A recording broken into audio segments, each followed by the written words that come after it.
Hace unos días nos levantamos con la inesperada noticia de la retirada del Papa, pero lamentablemente no se trata de su salida del Vaticano para disfrutar lo que le queda de vida. Lamentablemente, el Papa Francisco, el primer latinoamericano en el papado, ha dejado este mundo. Su triste fallecimiento fue inesperado porque se suponía que tras largos días de enfermedad y con la conspiración de que ya había fallecido desde hace mucho, con noticias fake, reapareció para continuar con su legado papal. Todo parecía regresar a la calma y normalidad, pero de repente, y sin esperarlo, durante la madrugada de este 21 de abril, algo pasó. El inesperado fallecimiento del Papa Francisco.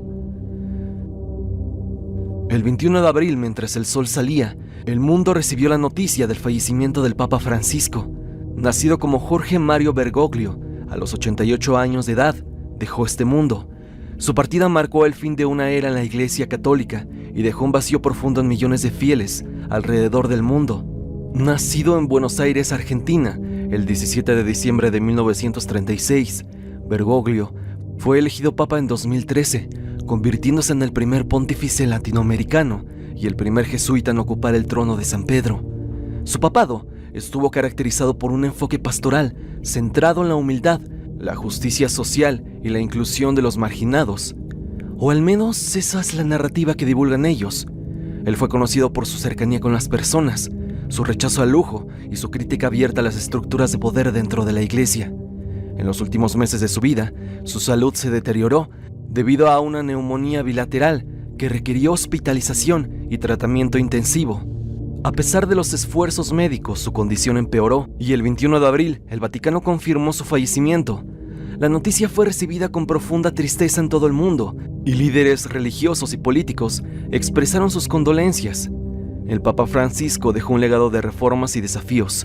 Su enfoque en temas como el cuidado del medio ambiente, la lucha contra la pobreza, ya que este Papa, a diferencia de otros, se reunía con personas de la calle, incluso visitaba cárceles y lavó los pies de migrantes, así como la promoción del diálogo interreligioso, las cuales marcaron su pontificado. Y una de las cosas que más lo marcaron fue que removió a obispos encubridores, los cuales ocultaban crímenes contra pequeños, por decirlo de alguna forma. Pero a su vez, él encubría a personalidades importantes de la iglesia, los cuales defendían a capa y espada a quienes sabía habían cometido crímenes contra pequeños en Chile. Sin embargo, también enfrentó críticas por su manejo de ciertos escándalos dentro de la iglesia y por sus posiciones sobre temas doctrinales. El Papa latinoamericano falleció producto de un derrame cerebral e insuficiencia cardíaca. Ese fue el dictamen hecho a los medios de difusión y noticias, compartida como la razón real de su fallecimiento. Tras su partida se inició el periodo de sede vacante, durante el cual el cardenal Kevin Farrell asumió la administración temporal del Vaticano. La Iglesia Católica se prepara ahora para un cónclave que elegirá al próximo Papa, mientras el mundo recuerda con respeto el legado de Jorge Mario Bergoglio.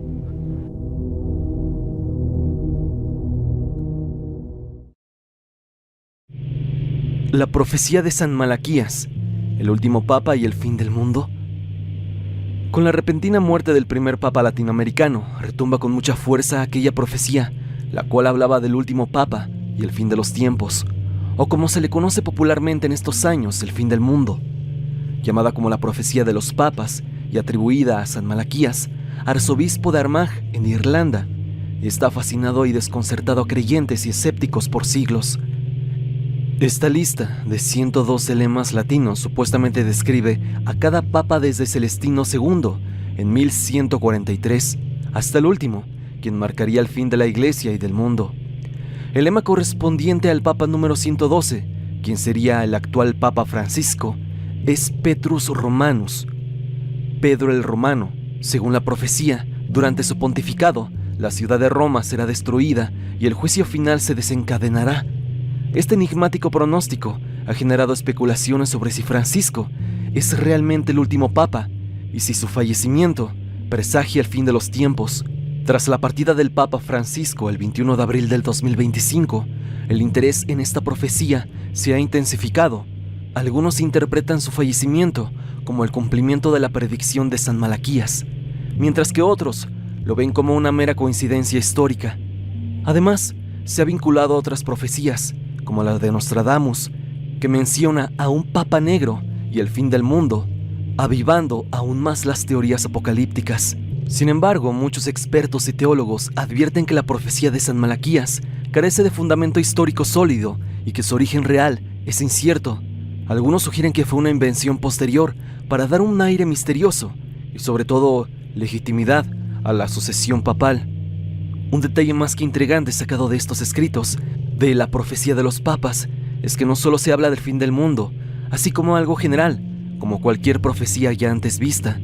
Esta dice que el fin del mundo será real en 442 años después, y haciendo dicho cálculo en los tiempos actuales, 442 años después termina siendo el año 2027, por lo que supuestamente aquel fin del que se habla llegaría en este año 2027, a solo poco más de un año y medio. La profecía final señala que, en la última persecución de la Iglesia Católica, un pontífice conocido como Pedro el Romano guiará a su pueblo en medio de grandes dificultades, hasta que la ciudad de las 7 colinas, una referencia a Roma, sea destruida y llegue el momento del juicio final. Como ya lo dije, en 2027, según los textos. Cuéntame, ¿crees que al final se acerque con el fallecimiento del último papa, según esta profecía? ¿O solamente se trata de otra historia más, vendida como profecía, para tratar de lograr persecución y polémica? Dime lo que piensas, aquí abajo en la caja de comentarios, y pasemos con ese otro lado oscuro de la Iglesia Católica. Y es que se habla que Benedicto XVI encubrió casos de Tras toda esta lamentable polémica por el adiós del Papa, las polémicas, los casos y misterios que arrastraba el Vaticano han resurgido de las cenizas. Lo peor del caso es que los temas que el Vaticano y su religión abarcan no son para nada positivas para los fieles creyentes. Los casos son turbios por demás, y en el presente resalta un tema que lamentablemente para esta élite religiosa siempre les está pisando los talones. Durante décadas, la Iglesia Católica se ha enfrentado a acusaciones turbias, y estos son casos de abuso íntimo, cometidos por sacerdotes, y sobre todo, el sistemático encubrimiento por parte de altos jerarcas, inclusive papas. Y uno de los nombres que más controversia han generado en este contexto es el de Joseph Ratzinger, mejor conocido como Benedicto XVI.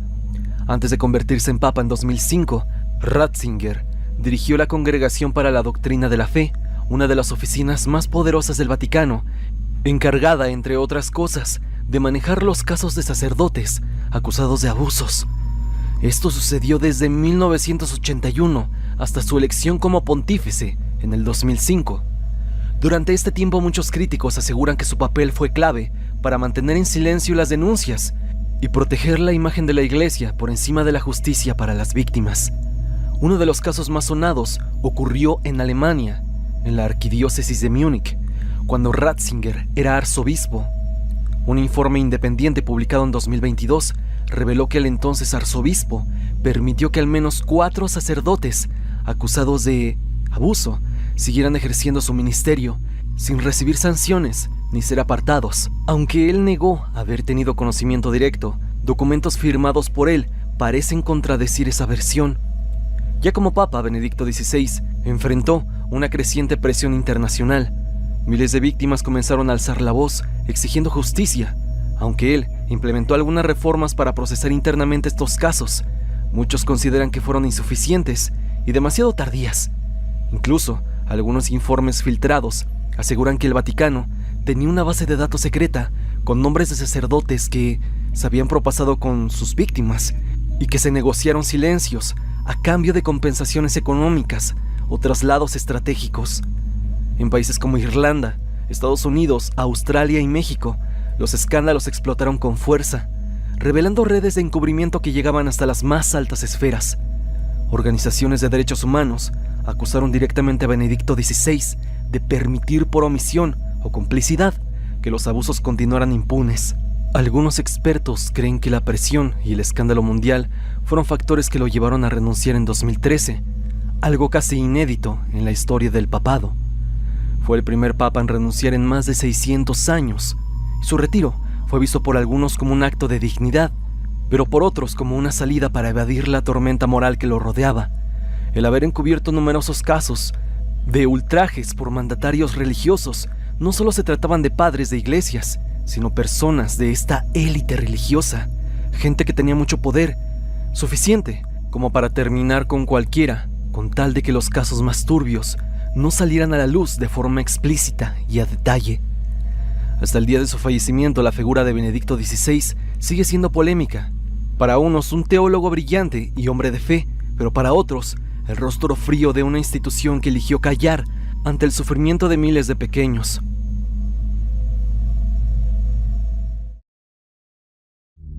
Abusos íntimos encubiertos por el clero. El encubrimiento de estos crímenes por parte del clero ha sido uno de los escándalos más grandes en toda la historia de la Iglesia Católica. Durante décadas se ha revelado que numerosos miembros del clero, desde sacerdotes hasta altos funcionarios o incluso papas, han estado involucrados en casos de abuso íntimo. Esto hacia los más pequeños. Lo más alarmante no solo ha sido la naturaleza de estos crímenes, sino la forma sistemática en la que estos han sido encubiertos por la jerarquía eclesiástica. Uno de los aspectos más oscuros de este encubrimiento es la postura adoptada por muchos líderes de la Iglesia, quienes en lugar de denunciar y actuar contra los criminales, protegieron su reputación y el poder de la institución. Muchos casos de estos fueron ocultados por años, con los agresores siendo trasladados a otras parroquias o regiones, donde pudieron continuar con sus delitos sin enfrentar consecuencias. A menudo, las víctimas fueron silenciadas o presionadas para no hablar, mientras que las autoridades eclesiásticas minimizaban la gravedad de las acusaciones. A nivel global, los informes de esta clase de crímenes por parte de religiosos en diversas partes del mundo han señalado patrones consistentes. En los Estados Unidos, por ejemplo, las investigaciones lideradas por el Boston Globe en 2002 destapó una vasta red de encubrimientos de la arquidiócesis de Boston. Decenas de sacerdotes fueron acusados por extralimitaciones con pequeños, pero lo más impactante fue descubrir que sus superiores, incluidos cardenales y obispos, sabían de los crímenes, pero decidieron proteger a los perpetradores. Este escándalo desató una serie de investigaciones a nivel mundial, revelando miles de casos similares en otros países como Irlanda, Australia, Francia y, como no podía faltar, México. El papado de Juan Pablo II, uno de los más influyentes en la historia reciente y que también ha sido muy querido por la gente, estuvo también marcada por acusaciones de encubrimiento. Se le acusa de no haber tomado medidas contundentes ante los casos, y algunos sostienen que su cercanía con ciertos miembros del clero y su enfoque por proteger la imagen de la Iglesia contribuyeron a que los crímenes se prolongaran por años sin justicia para las víctimas. A pesar de las evidencias, la Iglesia mantuvo un silencio sobre estos hechos, lo que llevó a una creciente desconfianza entre los fieles y la sociedad en general. El Papa Benedicto XVI, por otro lado, y como ya lo vimos anteriormente, fue criticado por no haber hecho lo suficiente para erradicar el abuso dentro de la Iglesia. Aunque en su papado se comenzaron a tomar medidas en términos de disciplina eclesiástica, se argumenta que estas no fueron lo suficientemente efectivas ni exhaustivas. Benedicto XVI, como cardenal, fue también acusado de no haber actuado adecuadamente cuando estuvo al tanto de los abusos en diferentes partes del mundo. En años más recientes, quien era el actual Papa Francisco, hizo algunos esfuerzos para enfrentar la crisis, comenzando a exponer públicamente los casos y pidiendo perdón por todo lo cometido. Sin embargo, la percepción general es que la respuesta de la Iglesia ha sido tardía y no completamente satisfactoria. A pesar de las disculpas y las promesas de tomar acciones más firmes, el encubrimiento sigue siendo una sombra que persigue la credibilidad de la institución. Este encubrimiento de los crímenes por parte del clero no solo ha sido devastador para las víctimas, sino que también ha fracturado la confianza del pueblo católico en su Iglesia. La lucha por la justicia continúa, pero la Iglesia sigue enfrentando la difícil tarea de reparar el daño causado por décadas de silencio y complicidad. Aunque sinceramente, creo que aún siguen haciendo cosas turbias en privado, con el disfraz de que se está haciendo algo para cuidar a los más pequeños. La teoría del veneno. A lo largo de la historia del Vaticano, ha existido una teoría persistente y sumamente turbia: el asesinato de papas por envenenamiento. Aunque la Iglesia nunca lo ha confirmado oficialmente, varios historiadores y expertos han señalado que no todos los pontífices fallecieron de causas naturales. En tiempos donde la política y la fe estaban entrelazadas de forma peligrosa, ser papa implicaba estar en medio de luchas de poder brutales. tanto dentro como fuera del Vaticano. Uno de los casos más comentados es el de Juan Pablo I, el cual falleció en 1978, con solo 33 días después de ser elegido. Su fallecimiento fue tan repentino que muchos comenzaron a sospechar de un posible envenenamiento. Se dice que el Papa planeaba hacer cambios profundos en la administración vaticana, incluyendo la limpieza del Banco del Vaticano, que en ese entonces estaba envuelto en escándalos financieros. El hecho de que no se realizara una autopsia solo alimentó más las teorías conspirativas, y hasta hoy, su muerte sigue siendo un misterio que muchos creen fue premeditado, algo cuidadosamente encubierto por los altos mandos de la Iglesia Católica. Pero como te venía diciendo, esta teoría no es nueva. Desde siglos atrás existen registros de papas que fallecieron en circunstancias extrañas. El Papa Celestino V, quien renunció al papado, algo sumamente extraño en toda la historia de los papas, ya que desde el vamos podemos decir que este es el máximo cargo de la Iglesia Católica y que el mismo conlleva mucho poder, algo que muchos cardenales desean. Fue entonces que Celestino fue encontrado sin vida poco después, y se ha especulado que pudo haber sido acabado para evitar que revelara secretos incómodos. Igualmente, en épocas medievales, cuando el papado se encontraba dividido entre intereses políticos de familias poderosas, como los Borgia o los Medici, los rumores de papas envenenados eran comunes. Algo que se añade a este puesto es que esta teoría también ha sido llevada al cine. En la película Ángeles y Demonios, y ojo con el spoiler, el camarlengo, quien se encarga de administrar los bienes y los ingresos de la Santa Sede, esto durante la sede vacante, es decir, cuando todavía no se ha elegido un papa, ya sea porque éste haya renunciado o porque haya fallecido. Esta última es la razón más probable, y en Ángeles y Demonios, el camarlengo ultima al Santo Pontífice y lo hace justamente por envenenamiento, y esto para quedarse con el papado.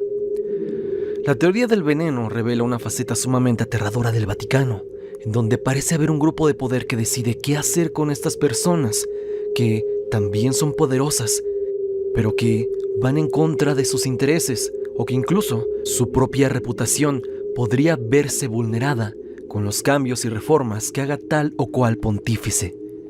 Para algunos, el papado no era un llamado divino, sino un trono, mortalmente codiciado y más que retorcido, ya que desde los inicios existen registros que han dejado ver que lo turbio y perturbador se ha mantenido por gusto en este tipo de personas. Porque sí, el poder enferma, y en el siguiente puesto veremos lo que algunos papas han hecho a lo largo de la historia.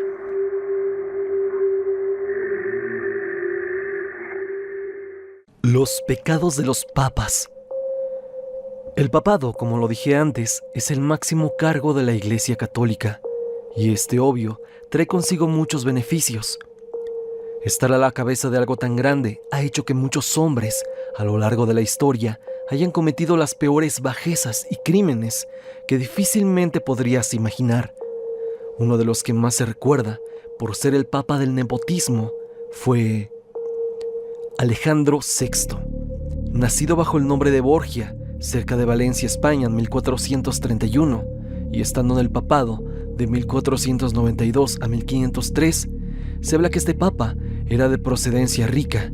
Directa y literalmente, se cree que compró el papado sobornando a sus compañeros electores. Evidentemente, estas conductas auguraban que Alejandro VI se aprovecharía de su puesto. Y es que él no vio ningún problema con colocar a distintos familiares y parientes en cargos de poder importantes, o incluso ultimar a cardenales rivales para reclamar sus valiosas propiedades. Como no podía faltar, le encantaban las mujeres y llegó a tener docenas de amantes, con las cuales engendró 7 hijos, de los cuales solo algunos aceptó como suyos, y mediante sus hijos favoritos trató de consolidar poder en Italia, porque te recuerdo, era español, y esto también era un impedimento para que consolidara poder en aquel país. Falleció en 1503 y solo así dejó el puesto del representante de Cristo en la tierra. Bonifacio VIII, Nacido en Roma en 1235, Bonifacio estuvo en el poder de 1294 a 1303. Este vicario de Cristo tenía una rivalidad realmente peculiar e interesante con un poeta que puede que te suene familiar, y me refiero a Dante Alighieri, escritor de la Divina Comedia, que describe, entre otras cosas, los niveles del infierno, tal cual como se le conoce hoy en día. Alighieri tuvo una cierta rencilla con la iglesia, lo cual lo condujo a su exilio a Florencia, Italia, obviamente ordenado por Bonifacio directamente. Este papa también tuvo rencillas con Felipe IV en 1302. Bonifacio emitió una proclamación que colocaba a todos los reyes de Europa y sus ejércitos bajo su mando supremo, cosa que obviamente la iglesia no podía hacer. Este acto Felipe no lo tomó como algo positivo y mandó a capturar a Bonifacio. Al poco tiempo después de esto, Bonifacio falleció, dejando atrás un papado lleno de corrupción, pero sobre todo, de una insaciable sed de poder. Urbano VI, nacido bajo el nombre de Bartolomeo Pregnano, en Nápoles, Italia, en el año 1318, estuvo en el papado de 1378 a 1389, y en su régimen pasó algo curioso, y es que se dio la conocida Cisma de Occidente, en donde 2 y posteriormente 3 papas se proclamaron como tal y se peleaban la autoridad pontificia. Todos reclamaban ser papas y Urbano, como te podrás imaginar, no dudó ni un poco en usar la violencia para terminar con sus enemigos. Cual mafia se encargaba de eliminarlos si le estorbaban. Se habla que ordenaba ejecuciones horribles a cardenales opositores, y la leyenda cuenta que incluso se quejó, diciendo que sus gritos no eran lo suficientemente fuertes. Algo que nos indicaba que este hombre era todo menos alguien de fe. Juan XII, nacido bajo el nombre de Ottavino en Roma en el año 937, llegó al papado a su joven edad de 18 años. Sí, así tal cual como lo estás escuchando, y ha sido el papa más joven de la historia. Fue regente del año 955 a 964, y por supuesto que su papado fue como lo podría ser si un adolescente llega a tener tanto poder sin límites, y sobre todo con las hormonas al tope. Y digo esto último porque según la mayoría de relatos de la época, el palacio papal parecía una fiesta de fraternidades ruidosa y llena de perversiones, casi al estilo de lo que muchos consideran un burdel. Según el monje Benito de Sócrates, señaló en su volumen 37 que Juan XII le gustaba tener, y cito, una colección de mujeres a su entera disposición. A su vez, Liutprando de Cremona, un historiador y obispo de la iglesia, en su libro Antapodosis se llega a leer lo siguiente: testificaron sobre su adulterio, que no vieron con sus propios ojos. Sin embargo, se sabía con certeza que él había fornicado con la viuda de Reinero, con Estefanía, la concubina de su padre, con una viuda llamada Ana y con su propia sobrina. Él hizo del palacio sagrado una casa de meretrices.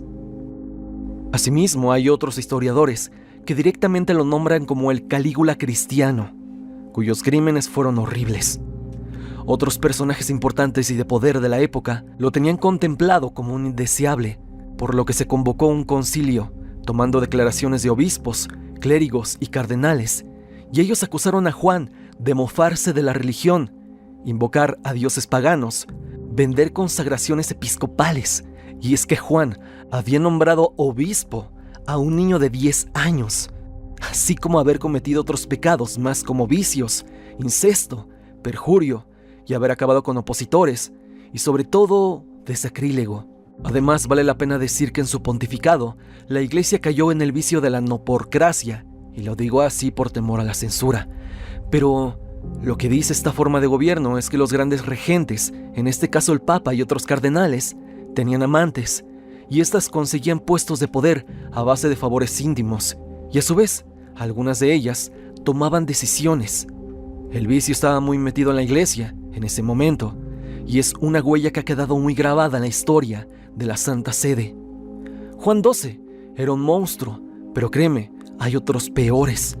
Aquí hemos visto en lo ancho y lo largo del video que el papado no es justamente para representar de manera correcta el nombre de Jesús en la tierra, sino más bien es un cargo político que viene con muchos beneficios, pero sobre todo con mucha suciedad debajo de la alfombra. Algunos papas han decidido ocultar la basura, algunos han contribuido para generar más, pero todos se ensucian las manos y nadie, créeme, está libre de pecado. Hay que ver al próximo papa más como un político que alguien que represente la palabra de Dios como tal, porque detrás de cada acto aparentemente bueno y solidario hay una agenda, una serie de personas y consejeros que indican al Santo Padre qué hacer, cuándo, cómo y con quién. Sin más, hemos llegado al final del video.